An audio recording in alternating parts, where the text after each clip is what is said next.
हर हर महादेव। मैं प्रज्ञा अभिव्यक्ति चैनल में आप सबका हार्दिक स्वागत करती हूँ।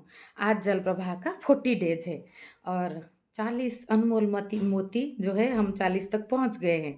कल मैं जल साहस के ऊपर बोल रही थी और इसको और कई कई आयाम से भी हम देखेंगे, क्योंकि कॉरेज, ब्रेवरी, साहस ये पहला पहला फायर होता है, ये पहला चोट होता है हमारे जो जीवन के ऊपर हम करते हैं देखने को कि सही गलत छोड़ के हमें क्या लग रहा है। स्पष्टता में उतरना ये भी एक बहुत बड़ा करेज है। जिसको जो चीज़ जैसा है उसको वैसे देख पाना ये भी बहुत बड़ा करेज है। ऐसे बहुत तरह से हम इसको देखेंगे आगे।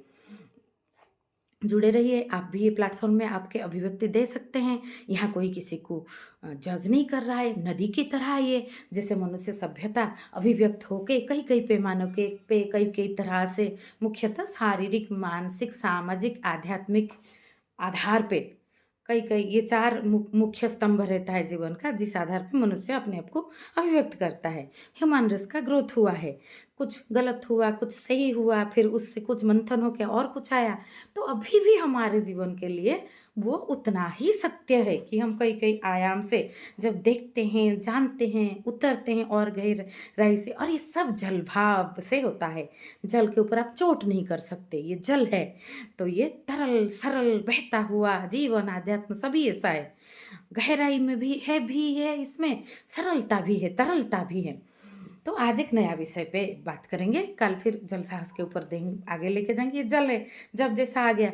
आज मैं सुबह एक किताब पढ़ रही थी, मेड टू स्टिक करके। इसमें एक विषय है मार्टिन लूथर किंग, उनका जब निधन हुआ था तो उसके अगले दिन जेन इलियट करके एक स्कूल टीचर अपने थर्ड ग्रेड बच्चों को मार्टिन लूथर किंग के डेथ के बारे में समझा रही है।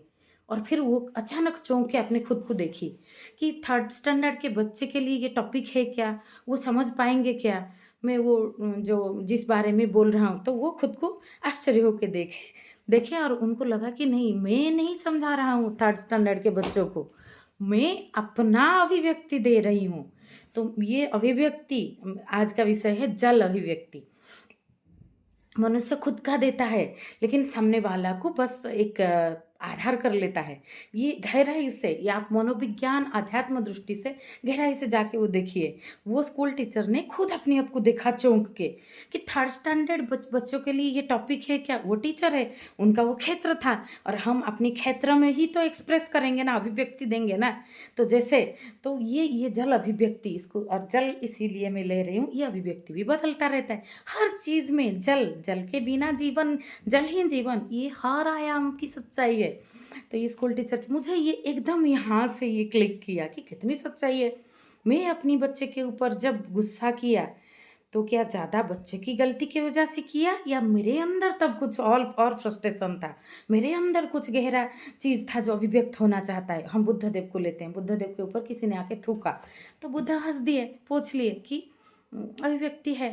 अगले दिन आके फिर से थूका तो बुद्धदेव कुछ नहीं बोले। फिर अगले दिन, तीसरे दिन आके बुद्ध के पैर पकड़ के रो के माफ़ी मांगा कि बुद्ध उस दिन भी कुछ नहीं बोले, हंस दिए। तो आनंद पूछते हैं कि तथागत, आपने पहले दिन भी हंस दिए, अलग तरह की, जब नफरत दिखा, घृणा दिखा, जब प्रेम दिखा तब भी हंस दिए। तो बुद्ध बोले कि चेतना है, अभिव्यक्ति है। तो इसमें सामने वाला बुद्ध का कुछ था क्या। आप बहुत लोगों को देखे होंगे, वो जब मैंने बहुत जगह देखी हूँ, सपोज मुझसे कोई बात कर रहा है तो वो बात करता जाता है, अंत में आपने एक दो लाइन कुछ बोला, फिर अंत में वो आपको धन्यवाद दे के जाता है कि आपके साथ बात करके और आपकी बात सुन के उसको बहुत अच्छा लगा, जबकि आपने कुछ बोला नहीं हुआ होगा। पूरा मनोविज्ञान का हमारा जो साइकेट्रिक डिपार्टमेंट, ये जो है, ये द आर्ट ऑफ लिसनिंग, मतलब सुनना, इंसान क्या बोल रहा है, वो बात में उसका क्या रखा नहीं रखा वो बात नहीं है। तो वो बोल रहा है तो आप सुन लेते हो उसको, तो फिर आप वो चीज़ों को संभाल लेते हो, वो व्यक्ति को। तो ये होता है जल अभिव्यक्ति। इसको इस होता ये होता है अभिव्यक्ति। हम अभिव्यक्त खुद को करते हैं। जब मनुष्य दूसरे को बोलता है कि तुम नासमझ हो, तो वो कहीं न कहीं अपने अंदर भी नासमझी दिखता है। हाँ, ऐसा नहीं है कि हम कोई गहरा चीज़ को समझ जाए तो सामने वाला का नासमझी अब ना दिखे, ना देखे, तो उससे उससे आगे का चीज़ भी फिर दिख जाता है कि नहीं, इंसान नासमझ होता है, मैं भी कभी हुआ था। बुद्ध तथागत का एक और कहानी मैंने सुना है, जो वो जाते हैं, वो जब बुद्ध नहीं हुए थे, वो और कोई बुद्ध को मिलते हैं, तो जो बुद्ध हो चुके थे, जिनको बुद्धत्व प्राप्ति हो चुका था, तो ये प्रणाम करते हैं, तो वो भी इनको प्रणाम करते हैं, तो ये बोलते हैं आप बुद्ध हो इसलिए मैंने प्रणाम किया, आप क्यों कर रहे हो?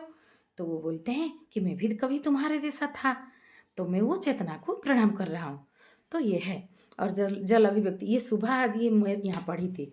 आज हमारा एक छोटा-सा व्हाट्सएप ग्रुप है, एक छोटा-सा प्रभा की तरह, जैसे ये चैनल अभिव्यक्ति, लोगों को लेके तो बना है ना, सभी चीज़ सच्चाई है। तो मनुष्य कितना गहरा-गहरा अस्पष्टता में है, मैं लोगों को देखती हूँ। जैसे एक रियल लाइफ एक वीडियो बना था, और साहस, स्पष्टता, इसको मैं पहले ले रही हूँ। मैं ब्रह्म ज्ञान ये सब बातों पे जाना ही नहीं चाहती। ये सभी के को रट के तो मनुष्य अभी बहुत गहरा नासमझी में फँसा है ज़्यादा मनुष्य, और अभी मैं अभी अभिव्यक्ति दे रही हूँ। ऐसा नहीं है कि मैं दूसरों को नासमझ बोल रही हूँ, मैं अपने को भी बोल रही हूँ कि मैं भी इस तरह से नासमझी का शिकार हुई हूँ। और जब मुझे वो चीज़ देखा, तब मुझे लगा कि अरे ये तो कि अनेक-अनेक चश्मों की, अनेक-अनेक रटे हुए बात, जो कि जीवन का पे नहीं उतरा, बस रट लिया। कबीर ने कहा, ओशो ने कहा, बुद्ध ने कहा, हमने रट लिया, और उसको हमने रट लिया निराकार साकार एक है, हमने रट लिया सभी में, सब कबीरा सभी में है। लेकिन जब कुछ छोटा-मोटा छोटी बात पे हमें प्रिय-प्रीति दिखा कि ये मेरा मित्र है, ये मेरा मित्र नहीं है, मुझे इसके समर्थन करना चाहिए, मुझे उसका समर्थन नहीं करना चाहिए। तो ये बोलना और जीवन में उतरना, ये चीज़ में तालमेल कहाँ बैठा? तो इस तरह से आत्मज्ञान की खोज, आत्मज्ञान बहुत है, शरीर की बात मत करो, सिर्फ़ आत्मा की बात करो। अरे ये हमारा ये ग्रुप इसी कॉन्सेप्ट पे बना है, ये एक हेल्थ सेंट्रिक ग्रुप है। Health is a complete state of physical, mental, social and spiritual wellbeing. यहाँ पे शारीरिक तल की भी बात होगा, मानसिक तल की भी बात होगा, सामाजिक तल की भी बात होगा, आध्यात्मिक पैमाना की भी बात होगा। जीवन धरती से लेकर आकाश तक, रावण ने सपना देखा था कि धरती से लेकर आकाश तक, आज थोड़ा बड़ा हो सकता है क्योंकि मैं बहुत कंसंट्रेट करके बोल रही हूँ, लेकिन अभिव्यक्ति है और चीज़ों को गहराई से हम समझ रहे हैं कोई कॉन्सेप्ट को, तो उसमें तो कभी-कभी, जैसे हमारी बात हो रहा था कल स्ट्रीम में, कि बातें बहुत होने के बाद भी फिर करो तो फिर और आयाम से वही चीज़ प्रकट होता है। तो वो जो इसीलिए हो सकता है। तो रावण ने बनाने का सपना देखा था, तो हम सभी भी तो रावण है ना। हमारे अंदर जब तक अहंकार है तो हम रावण हुए। लेकिन रावण ने देखा था सपना, तो हमारा भी वही सपना है, धरती से लेकर आकाश तक सीढ़ी बनाना। लेकिन रावण ने उसको पीछे रख के पहले माँ सीता का हरण को प्रायोरिटी दिया। जैसे जो आपका जो जीवन का मूल लक्ष्य, इसको पीछे रख के धरती से लेकर आकाश तक सीढ़ी बनाना, ये अब हम सभी रावणों का लक्ष्य है।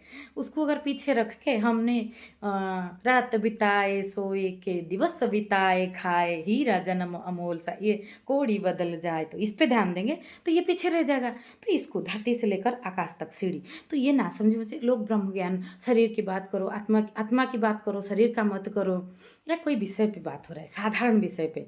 तो अभी अचानक हम सपोज बात कर रहे हैं कि देश का कुछ समस्या के ऊपर, देश में भ्रष्टाचार क्यों हो रहा है, तब कोई बोले कि ये भ्रष्टाचार कौन कर रहा है, भ्रष्टाचार कौन झेल रहा है, क्यों हो रहा है, गहरा तल पे ये तो चलता रहता है और ये हम सभी चेतना की अभिव्यक्ति है। तो कोई आध्यात्मिक चीज़ को समझता है, इवन कोई ना समझ के पढ़ा है भी, तो वो चीज़ समझता है कि सियाराम मैं सब जग जानी। लेकिन जैसे जीवन का बहु आयाम है, शारीरिक, मानसिक, सामाजिक, आध्यात्मिक, मुख्य 4 आयाम है, बहुत बहुत सर्कल है। हम जो आयाम पे बात कर रहे हैं उसी आयाम पे स्पष्टता में उतरे, तो ये होता है स्पष्टता, ये होता है अभिव्यक्ति। नहीं तो उसमें वो चीज़ का फिर वो गड़बड़ हो जाता है। जैसे कोई इंसान वो तर्क कर रहा है किसी के साथ, लेकिन बोल रहा है तर्क मेरा मार्ग नहीं है, मेरा तो प्रेम मार्ग है, तर्क में क्या रखा है। फिर प्रेम तर्क में कुछ नहीं रखा तो तर्क नहीं करना है, अपनी स्व में स्थित हो जाना है। अगर तर्क को आप एक मार्ग मान रहे हो तो तर्क पे भी गहरा उतरो, तर्क को तर्क के हिसाब से करो। तो ये जो बीच में इंसान कंफ्यूज हो जाता है, तो इसमें सब गड़बड़ी होता है। तर्क आप कर रहे हो लेकिन बोल रहे हो कि तर्क मुझे पसंद नहीं है, तो फिर क्यों कर रहे हो? तो ये अगर प्रेम में आप स्थित हो गए हो कि आपको ज़रूरत नहीं है, तो आप स्थित रहो, मत करो। अगर तर्क को आप मार्ग मानते हो तो तर्क खुशी-खुशी करो। अगर प्रेम की समझ हो उसके बाद भी तर्क कर रहे हो आप, क्योंकि आप चीज़ों को और स्पष्टता से जानना चाहते हैं, देखना चाहते हैं, प्रेम से ही तर्क कर रहे हो। तो ये भी है, तो ये भी, इसमें भी कोई प्रॉब्लम नहीं है। अगर आप सपोज़ आप किसी के साथ तर्क कर रहे हो और समाप्त हुआ, फिर वो आपको अचानक बोलता है कि मैं तो तर्क ही नहीं कर रहा था, क्योंकि कौन, हम सभी तो एक है, कौन किससे तर्क कर सकता है। तो ये एक आयाम है, ये सबको पता है, लेकिन ये अस्पष्टता दिखाता है कि तर्क एक ग्राउंड लेवल पे हो रहा था। तो उस पे इस बात का आरोपित करना, जैसे अध्यात्म में बहुत चीज़ आरोपित है। सपोज़ हम शरीर के स्वास्थ्य की बात कर रहे हैं, तब कोई बोले कि शरीर में क्या रखा है, आत्मा तो अमर है। आत्मा अमर है, शरीर में अंत में कुछ नहीं रखा, मौत सुनिश्चित है, मिट्टी का घड़ा है, मिट्टी में जाएगा। जो कबीर साहब का है, जो अ, मिट्टी कहे कुम्हार से, तू मुझे गढ़ रहा है, मैं एक दिन तुझे मैं रौंदूँगा तुझे, आज तू मुझे बना रहा है, मैं तुझे रौंदूँ। लेकिन जब घड़ा कैसे बनता है वो बात हो रहा है, तो उसमें ये बात फिट होता है क्या?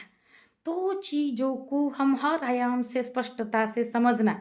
कुछ चीज़ें किसी को अच्छा लग रहा है, वो भी उसको प्रॉब्लम है बोलने के लिए कि मुझे अच्छा लग रहा है, मैं आनंदित हूँ। कोई किसी को अच्छा नहीं, को ठीक से अच्छा नहीं लग रहा है और उसे सुजोग दिया जा रहा है, तो वो भी एक वे होता है, उसमें नहीं बोल पा रहा है कि हाँ, ये चीज़ में ये स्कोप में ऑफ इम्प्रूवमेंट है। तो ये होता है स्पष्टता। ना कोई चीज़ को गलत तरह से दर्शित करना, लेकिन ना कोई चीज़ में हम ज़बरदस्ती ढल जाना बिना समझे, बिना गहरा उतरे। तो उसी तरह से पूरा अस्तित्व अभिव्यक्त कर रहा है, इसमें क्या नहीं है, यहाँ पे खजाना भरा हुआ है, हमें बस लूट लेना है। यहाँ पे अभी तक कितने-कितने विद्वान, संत, महामानव सब बोलते गए हैं, आत्मज्ञानी। हमारा एक्सट्रीम भी आप्तोपदेश के ऊपर हुआ है। तो हम चाहे तो हम सब कुछ ग्रहण कर ले, जो ग्रहण करे स्पष्टता से ग्रहण करे, जिससे जो लिया है वो स्पष्टता से हमारे प्रिय अंदर उसको समाये कि हाँ, ये चीज़ तो यहाँ से जो सही नहीं लगा उसमें भी हम गहरा उतर के देखें वो चीज़ को। बाकी हमारा जो उद्देश्य गति, उद्देश्य प्रवाह नहीं, उद्देश्य आत्मा अध्यात्म भी नहीं है। उद्देश्य ऐसे अध्यात्म को एक परिभाषा बनाना, अध्यात्म कहाँ नहीं है, कहाँ नहीं है। चिड़िया की काकली में नहीं है, झरना की झरने में नहीं है, मलय की मंद पवन में नहीं है, खाने में नहीं है, मेरी तर्क करने में नहीं है, प्रेम करने में नहीं है, करुणा में नहीं है। दो व्यक्ति में भी कभी मतभेद द्वंद्व हो रहा है, तो क्या उसमें भी नहीं है? अध्यात्म किसमें नहीं है? अध्यात्म तो हर जगह है। आत्मा के अधीन ये सभी विषय, आत्मा तक पहुंचने की, आत्मा को समझने की अधीन में आता है, अलग अलग आयाम से। तो ये चीज़ तो जीवन गति है, जीवन गति है, प्रवाह है कि हम खिलते जाए, खुलते जाए, जानते जाए।